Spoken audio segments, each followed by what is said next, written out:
Hey everybody, I'm Dr. Boyce Watkins from the Black Business School, and I want to clarify something about this whole phenomenon of people lining up to buy the Jordans. I mean, a lot of you have seen these videos of people lined up around the block, down the street, up the way, and trying to buy these shoes, just waiting 2, 3 days at a time.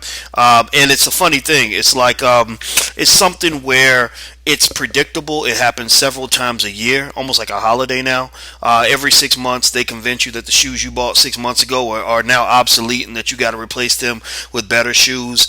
And the shoes, every year, they get a little more expensive, and we know that they don't cost very much to make. Stephon Marbury, big ups to him because he actually, blew the lid off some of this when he was talking about the shoes that he sells and how he has them made in Malaysia, just like the Jordans are, and the price is the same to make, but the value or the cost that people pay for the shoes is very, very different. So, what I want to jump into real quick is, first of all, I want to say this. I've had people come to me and they say, well, Dr. Boyce, why are you hating on people that buy Jordans? Jordans can be bought and sold in the secondary market and people can make money off that.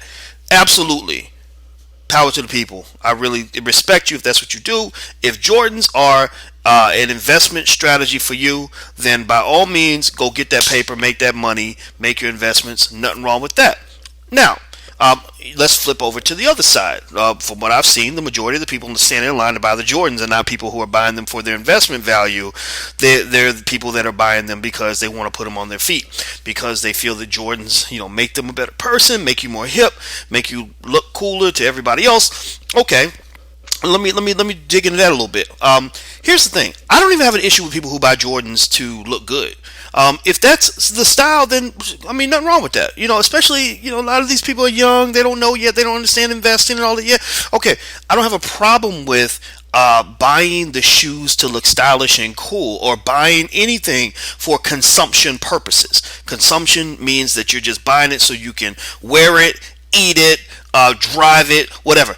I'm not saying there's anything wrong with that. Here's what I'm saying, and let's just make this very, very clear so that people don't think I'm just hating on everybody who wants a pair of Jordans. There's nothing wrong with consumption in itself. Where the problem comes in is when you're only thinking about consumption and thinking very little about investment and production. What I will say to you, and this is a good balancing act when it comes to building wealth, is that you don't have to be a miser in order to build your wealth. You don't have to be a person who saves every penny and won't spend on anything and boycotts every business in the world and keeps every penny in your pocket. You don't have to do that. Just have balance. The same amount of time you spend thinking about the Jordans you want to wear or the car you want to drive, you should spend at least that much time thinking about something you want to produce, something you want to sell, a business you want to build, an investment you want to make, some wealth you want to create. That's where the gap occurs. You understand? Because the way the global economy works is like this. Between different countries, you have trade.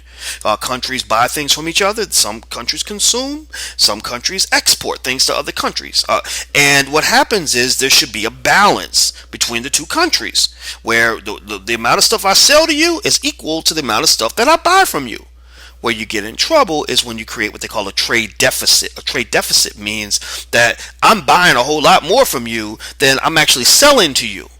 When that happens, countries go to economic war with each other. They start to put tariffs on different products and stuff. They say, "Oh, well, you're not buying our stuff. You're not putting money back in our community. Well, guess what? We're not gonna put money in your community."